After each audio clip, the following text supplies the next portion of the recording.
2 spoon போதும் உங்க பிரச்சனைகளை கட்டுப்படுத்த. லயன் டேட் சிரப், தினமும் 2 ஸ்பூன் லயன் டேட் சிரப்.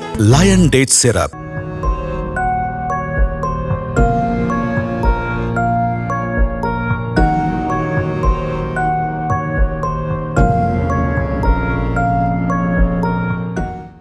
கரூரில் விஜய் பிரச்சாரத்தில் ஏற்பட்ட நெரிசலில் சிக்கி 41 பேர் பலியானார்கள்.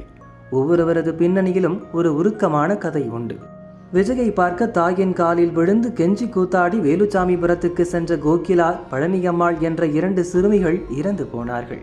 நிச்சயதார்த்தம் முடிந்து திருமணத்துக்கு தயாராக இருந்த ஆகாஷ், கோகுலஸ்ரீ ஜோடி இருவரும் விஜயின் தீவிர ரசிகர்கள்.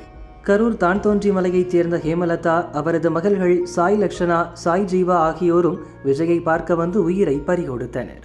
கோவிலுக்கு செல்வதாக வீட்டில் கூறிவிட்டு தோழிகளுடன் விஜயை பார்க்க சென்ற கல்லூரி மாணவி அஜிதாவும் பரிதாபமாக இறந்து போனார்.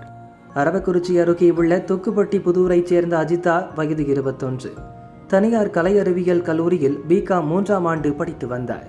அஜிதா இறந்துவிட்டதாக வந்த செய்தியை குடும்பத்தினர் முதலில் நம்பவில்லை. கோவிலுக்கு போயிருப்பதாகவே நினைத்திருந்தனர். அவர் இறந்தது உறுதியானதும் குடும்பமே நிலை குலைந்து போயிருக்கிறது. கல்லூரி படிப்பை முடித்ததும் அண்ணனுடன் சேர்ந்து குடும்ப பாரத்தை சுமக்க தயாராக இருந்தார் அஜிதா. அன்பு தங்கை அஜிதாவை பறிகொடுத்துவிட்டு அமர்நாத் நொறுங்கி போனார். தங்கை மீது அவர் அளவு கடந்த அன்பும் பாசமும் வைத்திருந்தார். அஜிதாவின் பிரிவை தாங்க முடியாமல் அவர் உருவத்தை தன் கையில் பச்சை குத்தி கொண்டார். தன் நினைவிலிருந்து ஒரு நொடியும் அஜிதா நீங்கிவிடக் கூடாது என்பதற்காக அமர்நாத் பச்சை குத்தி கொண்டதாக நண்பர்கள் கண்ணீருடன் கூறினர். தங்கையின் படத்துக்கு கீழே மை பிளட் என்ற வாசகம் உருக வைக்கிறது. அமர்நாத் பச்சை குத்தி கொள்ளும் வீடியோ சமூக வலைதளங்களில் பரவி பார்ப்பவர்கள் நெஞ்சை கனக்க வைக்கிறது.